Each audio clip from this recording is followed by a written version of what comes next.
Les guerres et les conflits sont des sujets récurrents de notre quotidien, ou tout simplement en cours par exemple. On a connaissance de tout ce qu'il y a à savoir des circonstances des batailles, du nombre de victimes ou encore des conséquences de tout cela. Seulement, avez-vous déjà songé au moment avant cette bataille? Par exemple, le chemin vers le front. Pour cela, nous nous sommes intéressés aux moyens qu'ont employés les soldats marocains durant les deux guerres mondiales afin d'accéder au front. Considérée comme étant une forme de colonisation, la signature du protectorat français entre Moulay Hafid et la France a marqué l'histoire du Maroc.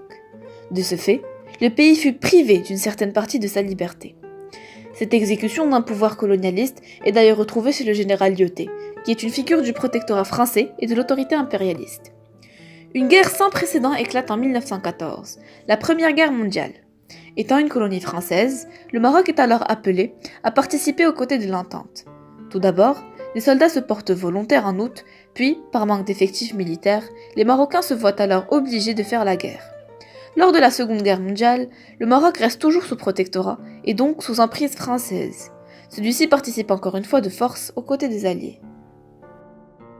Il faut savoir que, généralement, les soldats marocains se déplaçaient à pied afin d'accéder au front, notamment lors de cette photographie prise en 1944 par le CPAD, qui représente des gommiers marocains en route vers le front dans la région d'Ablouz.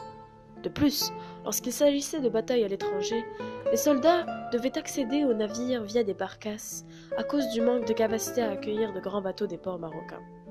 Par ailleurs, les combattants marocains se déplaçaient aussi en train, illustrés par cette photographie prise au début de la Première Guerre mondiale, en 1914, au champ de Châtellon.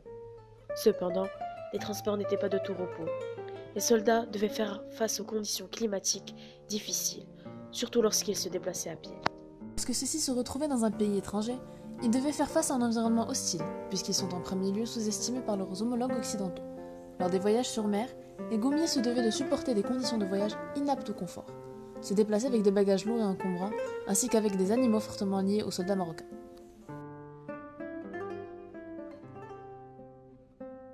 En conclusion, nous pouvons dire que le Maroc a joué un certain rôle lors des deux guerres mondiales, mais ses efforts ne furent reconnus par manque d'informations. Malgré les difficultés à rassembler ces mêmes informations, l'historien et professeur Jean-Pierre Riera ainsi que Christophe Touron écrivèrent un an afin de compter le périple marocain lors des guerres mondiales.